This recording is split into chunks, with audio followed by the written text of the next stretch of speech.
안녕하세요, 여러분. 오늘 들려드릴 이야기는 한 여성의 15년 인내와 성공에 관한 이야기입니다. 때로는 인생에서 가장 큰 모욕이 가장 큰 동력이 되기도 합니다. 오늘의 주인공, 김순희 씨의 이야기가 바로 그렇습니다. 15년 전 늦가을 김장철이었습니다.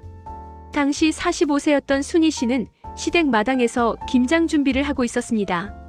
차가운 공기, 흙냄새, 그리고 긴장감. 그녀는 특별한 준비를 해왔습니다. 수년간 밤을 새워가며 연구한 자신만의 김치 레시피를 시댁 식구들에게 선보일 생각이었거든요. 평범한 주부로만 보였지만 그녀의 마음속에는 늘 내 것을 하고 싶다는 열망이 타오르고 있었습니다. 언젠가는 꼭 내 이름을 건 무언가를 해내고 말겠어. 그날 순희 씨는 따로 준비한 커다란 스테인리스 그릇에 특별한 김치 양념을 담아왔습니다. 수백 번의 실험 끝에 완성한 그녀만의 비법이 담긴 양념이었죠. 그런데 신우이 정미 씨가 늦게 도착했습니다. 당시 남편 사업이 잘 되던 신우이는 오만한 태도로 김치 양념을 보더니 코를 찌푸렸습니다. 이게 무슨 냄새예요? 온 동네에 젓갈 냄새가 진동하네. 이건 또 뭐예요? 누가 준비하라고 했어요? 순희 씨가 조심스럽게 설명했습니다. 제가 연구한 새로운 양념이에요. 맛 좀 봐주시면. 연구요? 하! 주부가 집안일이나 할 것이지 요즘은 아무나 다 장사한다고 나서네요. 돈이나 벌어보시겠어요? 참 한심하네. 그 순간 믿을 수 없는 일이 벌어졌습니다. 신우이가 순희 씨가 정성껏 준비한 양념 그릇을 발로 걷어찼습니다. 쾅! 붉은 양념이 차가운 마당 바닥에 쏟아졌습니다. 배추, 무채, 귀한 재료들이 흙먼지와 뒤섞였습니다. 충격에 얼어붙은 순희 씨를 향해 신우이가 다가왔습니다. 지금 나를 그런 눈으로 쳐다봐. 김치나 담그는 주제에 감히. 짝! 뺨을 맞았습니다. 여러 사람이 보는 앞에서 말이죠. 그때 남편이 나왔습니다. 순희 씨는 남편이 자신을 지켜줄 거라 믿었습니다. 하지만 남편의 반응은 충격적이었습니다. 정미야, 그만해라. 아침부터 시끄럽게. 그리고는 순희 씨를 돌아보며 차갑게 말했습니다. 당신도 좀 참아요. 내 동생이 원래 까다로운 거 알잖아요. 왜 자꾸 일을 만들어요? 김치 연구는 무슨. 냄새나게 그냥 조용히 시키는 대로 하면 될 것을. 그 말이 뺨을 맞은 것보다 더 아팠습니다. 순희 씨는 주저앉아 흙바닥에 엎어진 양념을 맨손으로 주워 담았습니다. 얼어붙은 손도 뜨거운 눈물도 느끼지 못했습니다. 그날 엎어진 건 김치 양념이 아니었습니다. 그녀의 꿈이었고 자존심이었습니다. 하지만 순희 씨는 그날을 포기의 날이 아닌 시작의 날로 만들었습니다. 좋아, 어디 한번 해보자. 그날 밤부터 더 치열하게 연구에 매달렸습니다. 남편이 집안에 냄새 난다고 시끄럽다고 타박해도 묵묵히 자신의 길을 걸었습니다. 다행히 딸 은지가 곁을 지켜줬습니다. 어린 딸은 밤늦게까지 엄마와 함께 배합 비율을 기록하고 온도와 습도를 체크했습니다. 엄마, 이번 건 염도가 0.2% 더 높은 것 같아요. 은지야, 이번엔 배추를 정확히 4시간 15분 절였을 때야. 꼭 기록해줘. 그들에게 김치는 단순한 음식이 아니었습니다. 인생을 건 싸움이었습니다. 피땀으로 쌓은 노력은 배신하지 않았습니다. 처음엔 동네 시장 구석 작은 반찬 가게에서 시작했습니다. 하지만 맛이 달랐습니다. 이 집 김치는 먹고 나도 속이 편해요. 맛이 정말 깊어요. 입소문이 퍼지기 시작했습니다. 그러던 중 홈쇼핑 방송 출연 기회가 왔습니다. 준비한 물량이 단 몇 분 만에 완판됐습니다. 15년 전 신우이가 천박하다며 발로 찼던 그 김치가, 남편이 냄새 난다며 구박했던 그 김치가 순희 씨를 일으켜 세운 겁니다. 그리고 15년이 흘렀습니다. 순희 씨는 이제 연매출 수십억 원의 식품회사 대표가 되어 있었습니다. 딸 은지는 회사의 유능한 마케팅 팀장이 되었고요.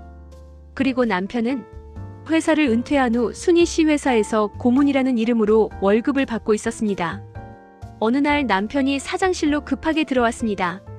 여보, 들었어? 정미가 완전히 망했대. 남편 사업이 부도나서 집까지 넘어갔다더군. 지금 단칸방에서 지낸대.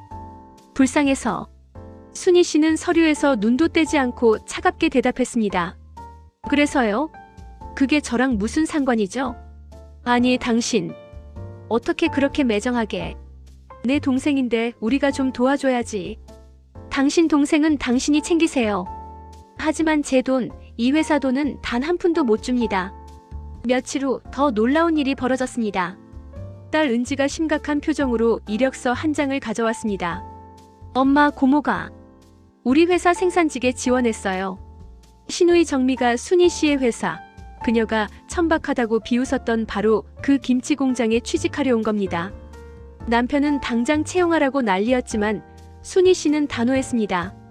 정식으로 면접을 봅시다. 제가 직접 보겠습니다. 다음 날 오후 2시 면접실. 문이 열리고 초라한 차림의 여자가 들어왔습니다.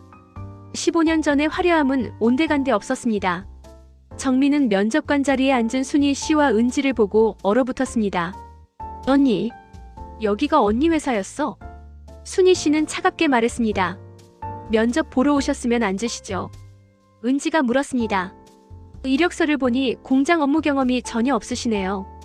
지난 20년간 무슨 일을 하셨나요? 정민은 아무 대답도 못했습니다.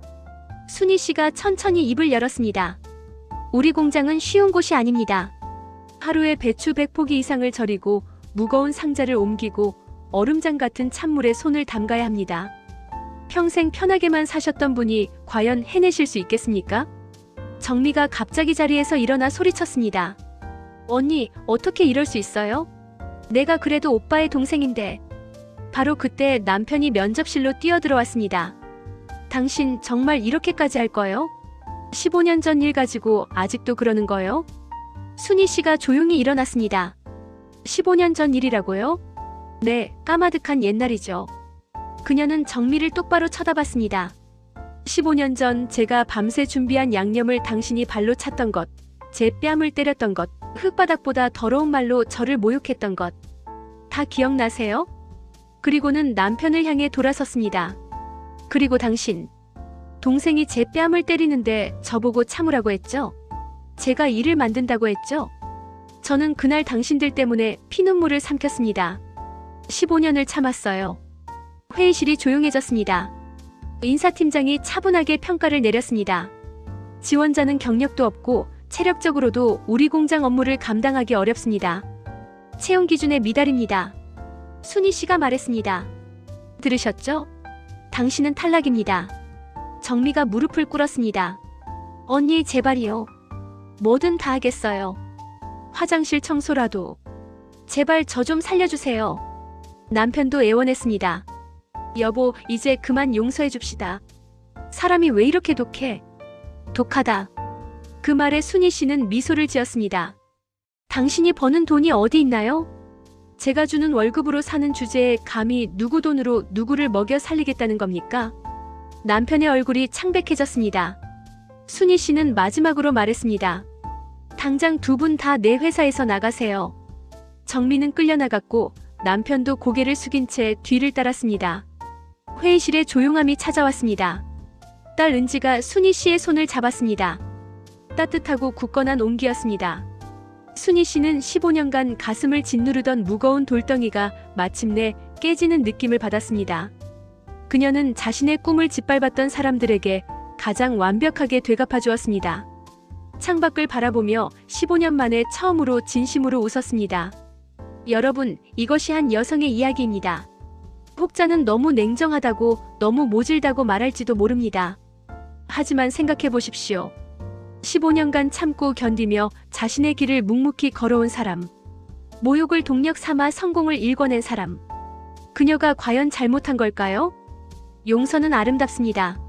하지만 존중받지 못한 관계에서의 용서는 때로 자신을 다시 모욕하는 일이 되기도 합니다. 진정한 용서는 상대가 진심으로 반성하고 관계가 회복될 때 의미가 있습니다. 하지만 이 이야기의 두 사람은 여전히 변하지 않았습니다. 15년 전에도 15년 후에도 말이죠. 여러분이라면 어떻게 하셨을까요?